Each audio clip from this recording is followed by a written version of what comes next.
अस्सलाम वालेकुम दोस्तों आज की इस वीडियो में हम आपको जनाब बहलोल के 3 ऐसे सवालात से वाकिफ़ करेंगे जिनके जवाबात हज़रत शेख जुनैद बगदादी भी सही तरीके से ना दे सके।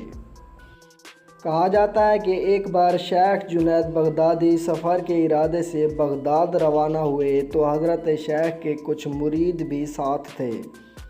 शेख ने मुरीदों से पूछा, तुम लोगों को बहलोल का हाल मालूम है? मुरीदों ने कहा, हज़रत वो तो एक दीवाना है, आप उससे मिलकर क्या करेंगे? शेख साहब ने जवाब दिया, ज़रा बहलोल को तलाश करो, मुझे उससे थोड़ा काम है। मुरीदों ने शेख साहब के हुक्म की तामील अपने लिए सादत समझी। थोड़ी जस्तजू के बाद एक सहरा में बहलोल को ढूंढ निकाला और शेख साहब को अपने साथ लेकर वहां पहुंचे। शेख साहब बहलोल के सामने गए तो देखा कि बहलोल सर के नीचे एक ईंट रखे लेटे हुए हैं। शेख साहब ने सलाम किया तो बहलोल ने जवाब देकर पूछा, तुम कौन हो? तो शेख साहब ने जवाब दिया, मैं हूँ जुनैद बगदादी। तो बहलोल ने कहा, तो ऐ अबुल कासिम, तुम ही वो शेख बगदादी हो जो लोगों को बुज़ुर्गों की बातें सिखाते हो? शेख साहब ने जवाब दिया, जी हाँ, कोशिश तो करता हूँ। तो बहलोल ने कहा, अच्छा तो तुम अपने खाने का तरीका तो जानते ही होंगे? शेख साहब ने जवाब दिया, क्यों नहीं।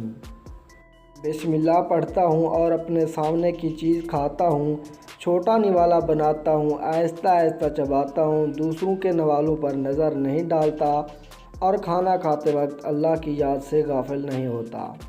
फिर दोबारा कहा, जो लुक़मा भी खाता हूँ अल्हम्दुलिल्लाह कहता हूँ, खाना शुरू करने से पहले हाथ धोता हूँ और फारिग होने के बाद भी हाथ धोता हूँ।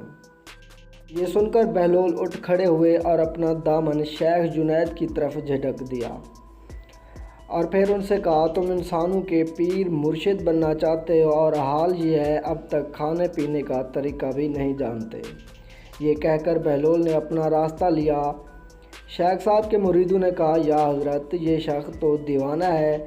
शेख साहब ने फरमाया, हाँ दीवाना तो है, मगर अपने काम के लिए होशियारों के भी कान काटता है। इससे सच्ची बात सुनना चाहिए, आओ इसके पीछे चलें, मुझे इससे काम है। बहलोल एक वीराने में पहुंचकर एक जगह बैठ गए। शेख बगदादी उसके पास पहुंचे तो उन्होंने शेख से फिर ये सवाल किया, कौन हो तुम?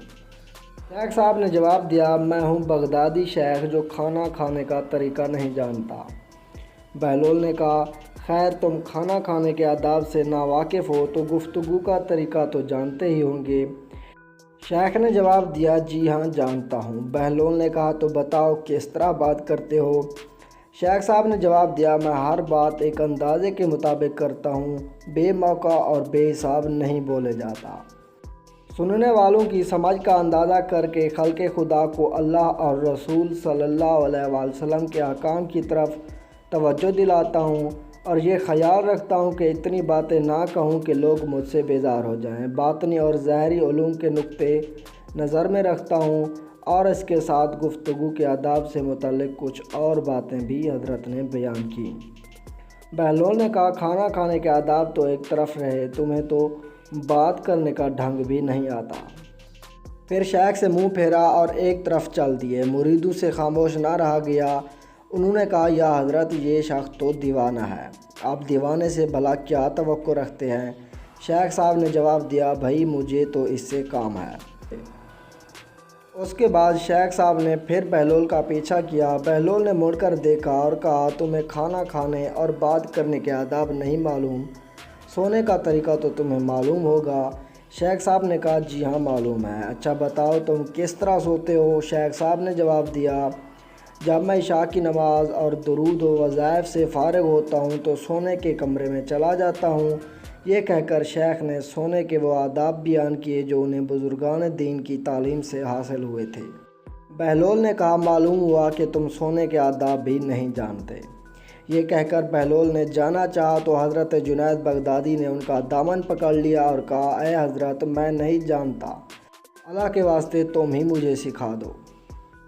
कुछ देर बाद बहलोल ने कहा, मियाँ ये जितनी बातें तुमने कहीं सब बाद की चीज़ें हैं, असल बात मुझसे सुनो। खाने का असल तरीका ये है, सबसे पहले हलाल की रोज़ी हो, اگر غذا میں حرام کی آمیزش یعنی ملاوٹ ہو جائے تو جو آداب تم نے بیان کیے ان کے برتنے سے کوئی فائدہ نہ ہوگا اور دل روشن ہونے کی بجائے اور تاریک ہو جائے گا۔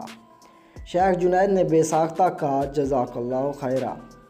پھر بہلول نے بتایا، گفتگو کرتے وقت سب سے پہلے دل کا پاک ہونا اور نیت کا صاف ہونا ضروری ہے، اور اس کا بھی خیال رہے کہ جو بات کہی جائے اللہ کی رضامندی کے لیے ہو۔ اگر کوئی غرض یا دنیاوی مطلب کا لگاؤ یا بات فضول قسم کی ہوگی تو خواہ کتنے ہی اچھے الفاظ میں کہی جائے تمہارے لیے وہ وبال جان بن جائے گی۔ اس لیے ایسے کلام سے خاموشی بہتر ہے۔ پھر سونے کے متعلق بتایا، اسی طرح سونے سے متعلق جو کچھ تم نے کہا وہ بھی اصل مقصود نہیں ہے۔ اصل بات یہ ہے کہ جب تم سونے لگو تو تمہارا دل بغض، کینہ اور حسد سے خالی ہو، تمہارے دل میں دنیا اور مال دنیا کی محبت نہ ہو، اور نیند آنے تک اللہ کے ذکر میں مشغول رہو۔ بہلول کی بات ختم ہوتے ہی حضرت جنید بغدادی نے ان کے ہاتھوں کو بوسہ دیا اور ان کے لیے دعا کی۔ شیخ جنید کے مرید یہ منظر دیکھ کر حیران رہ گئے۔ جی دوستو، امید کرتا ہوں آج کی اس ویڈیو میں آپ نے بہت کچھ سیکھا ہوگا۔ ملتے ہیں اگلی ویڈیو میں، تب تک اللہ حافظ۔